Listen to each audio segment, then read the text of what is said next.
Baiklah, di sini saya akan menjelaskan pakaian adat Melayu Riau. Provinsi Indonesia yang cukup terkenal dengan pengaruh budaya Melayu dan Islam adalah Aceh. Tetapi, ternyata masih ada daerah lain yang punya kebudayaan perpaduan antara Melayu dengan Islam, yaitu Riau. Kebudayaan Melayu serta Islam itu tercermin pada kebudayaan yang dimiliki, terutama dari penggunaan pakaian adatnya. Untuk mengetahui aneka ragam pakaian adat Riau, berikut ragam pakaian adat Melayu Riau. Yang pertama yaitu baju kurung cakak musang pria. Nama pakaian adat Riau pertama yang perlu kamu kenal adalah baju kurung cekak musang. Baju kurung sebenarnya sangat identik dengan kebudayaan Melayu. Mengingat provinsi ini termasuk mendapat pengaruh kebudayaan Melayu yang tertinggi, maka pakaian adatnya pun juga identik dengan baju kurung. Dari segi kegunaan atau fungsi, baju kurung cekak musang diperuntukkan bagi para pria dewasa maupun tua untuk dipakai dalam beberapa acara, terutama acara formal, misalnya untuk acara resmi, pemerintahan, ataupun acara keagamaan. Keunikan dari baju kurung cekak musang terletak pada pemberian namanya yang menggambarkan bentuk dari baju kurung ini. Dinamakan sebagai cekak dikarenakan baju ini mempunyai kerah atau cekak yang tegap dengan ukuran 2,5 cm yang mengelilingi bagian leher. Dari bagian kerah hingga dada terdapat kancing dengan jumlah minimal 3 buah. Kemudian di bagian depannya, baju kurung cekak musang dilengkapi dengan 2 saku di bagian bawah dan 1 saku di bagian atas. Untuk bagian bawahannya, baju adat ini dipadukan dengan celana panjang berwarna senada, lalu bisa juga ditambah dengan penggunaan sarung yang diikat di pinggang hingga lutut.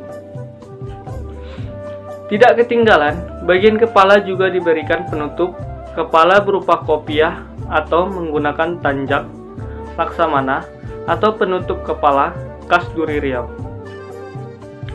Yang kedua yaitu baju kurung cekak wanita. Baju kurung cekak wanita musang ternyata bukan hanya terbatas karena ada oleh pria tua atau dewasa, tetapi juga di kalangan wanita. Namun, tentu saja dalam hal bentuk pakaiannya juga tidak sama dengan yang dipakai pria. Bagian kerah atau cekak dari baju ini pun juga tegap dengan ukuran yang tidak jauh beda dengan baju pria. Selain itu, terdapat pula kancing baju yang dari kerah hingga bagian dada. Ukuran baju kurung cekak musang wanita menyentuh hingga lutut selayaknya baju kurung pada umumnya. Kemudian, dalam hal penggunaannya, baju kurung cekak musang dipakai oleh para wanita untuk acara pengantin di malam berinai, namun bisa juga dikenakan saat ada acara formal atau acara yang berhubungan dengan adat istiadat di daerah setempat.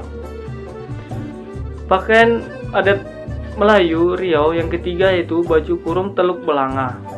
Namun, pakaian adat Riau berikut ini telah jadi salah satu pakaian adat yang ditetapkan oleh pemerintah Indonesia sebagai ikon pakaian adat dari Riau. Sama halnya dengan baju kurung cekak musang. Baju kurung teluk belanga juga diperuntukkan bagi pria dewasa ataupun tua. Meskipun sama dalam hal pemakaian dengan baju kurung cekak musang, tetapi baju kurung teluk belanga punya ciri khas pada bagian leher, baju yang berbentuk bulat dan dilengkapi dengan 1 buah kancing. Selain itu, tidak terdapat kerah tegap seperti baju kurung cekak musang. Namun, ada juga kesamaan yang terlihat pada saku baju ini, yaitu 1 saku di bagian atas serta 2 saku di bagian bawah. Bawahan yang dikenakan untuk teluk belanga juga sama dengan cekak musang berupa celana panjang yang dengan warna senada dengan atasannya. Pemakaian aksesoris juga hampir mirip, terdiri dari kopiah hitam dan sarung yang diikat di pinggang dengan panjang hingga lutut. Tetapi pada teluk belanga, pemakaian aksesoris sarung diletakkan di dalam baju. tidak seperti pada cekak musang yang diletakkan di luar baju. Yang keempat yaitu baju kebaya labo. Jika sebelumnya baju kurung Teluk Belanga yang ditetapkan pemerintah sebagai ikon pakaian adat Riau untuk pria, baju kebaya labo inilah ditetapkan sebagai ikon pakaian adat Riau untuk wanita. Dari tampilannya, terlihat baju ini memang mendapat pengaruh dari budaya Melayu, apalagi jenis baju ini cukup sering dipakai oleh suku Melayu. Dulunya, baju ini dipakai oleh wanita di lingkungan kerajaan, tetapi sekarang tidak hanya wanita bangsawan saja. Semua wanita dewasa hingga para gadis Riau pun bisa memakai baju kebaya labo untuk acara resmi maupun sehari-hari. Pemakaiannya dipadukan dengan pemakaian kain songket sebagai bawahan dan jilbab sebagai penutup kepala. Kemudian, dari segi bahan, baju kebaya labo dibuat dari sutra sehingga terkesan mahal. Dari bentuknya, baju kebaya labo punya ukuran panjang yang sama dengan baju kurung, yakni mencapai lutut. Tetapi pada bagian bawah bajunya agak melebar dan menyerupai bentuk labu. Untuk bagian depannya juga dilengkapi dengan kancing sebanyak 3 buah. Pakaian adat Melayu Riau yang kelima yaitu baju kurung kebaya pendek. Nama pakaian adat Riau 1 ini disebut dengan baju kurung kebaya pendek, tidak lain karena ukuran bagian bawah kebayanya yang tidak sampai lutut seperti pada adat Riau lainnya. Bahan baju kurung kebaya pendek merupakan kain katun hingga cukup nyaman untuk dipakai. Lalu dilengkapi dengan hiasan peyet dan beberapa bagian di baju tersebut. Bagian bawahan dari baju kurung kebaya pendek umumnya berupa sarung atau kain songket yang dikenakan sebagai rok. Kemudian untuk sebagai penutup kepalanya bisa dengan memakai jilbab sebagai wujud pengaruh ajaran Islam. Kegunaan baju kurung kebaya pendek dapat dipakai di kegiatan sehari-hari oleh para wanita, baik yang dewasa ataupun para gadis. Di samping untuk kegiatan sehari-hari, pakaian adat ini juga seringkali dipakai dalam acara pernikahan, terutama saat malam berandam. Pakaian adat Melayu yang keenam yaitu baju kurung tulang belut. Pakaian adat ini memang tak jauh beda dengan baju kurung lainnya. Akan tetapi, bila diamati lebih lanjut, terdapat perbedaan pada tidak adanya saku beserta bentuk kerahnya. Bentuk kerah dari baju ini bulat dan ditambah dengan kancing baju berjumlah 1 biji. Pakaian ini dilengkapi dengan hiasan yang ada di bagian tepi, hingga tidak terkesan begitu polos. Lalu, pada bagian bawahnya mengenakan rok yang mempunyai warna sama dengan batasannya. Dari segi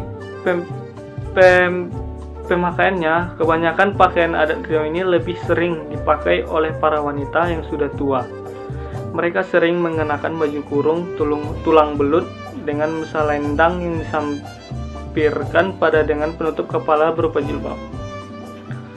Pakaian adat Melayu Riau yang ke-7 yaitu baju monyet. Jika nama pakaian adat Riau ini terbilang cukup unik, yaitu baju monyet, pakaian adat ini khusus dipakai oleh para anak-anak kecil yang bentuknya tidak jauh beda dari baju Teluk Belanga pria dewasa. Kebersamaan tersebut terlihat dari bentuk leher bajunya dan bulat dan jumlah saku. Kemudian, lalu memakai baju monyet ini, para anak kecil juga dilengkapi dengan kain sarung yang dipakai di bagian pinggang dengan panjang hingga lutut, dan kopiah hitam untuk menutup kepala. Bagian bawahannya juga menggunakan celana panjang, tetapi ada juga yang memodifikasi penggunaan baju monyet dengan celana pendek. Pakaian adat Melayu Riau yang ke-8 yaitu baju kurung. Kalau anak laki-laki memakai baju monyet, maka anak perempuan Riau memakai baju kurung. Kegunaan pakaian ini sangat fleksibel.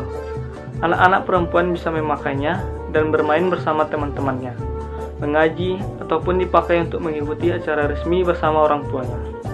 Sesuai dengan gambar pakaian adat Riau dan baju kurung, desain dari baju kurung sengaja dibuat semenarik mungkin dengan memberikan motif bunga-bunga. Hal ini supaya baju kurung nampak cantik dikenakan oleh para anak-anak. apabila ditambah dengan warna-warna dari baju kurung yang tak hanya itu aja, sehingga anak-anak pastinya tidak merasa monoton dengan warna dari baju kurung.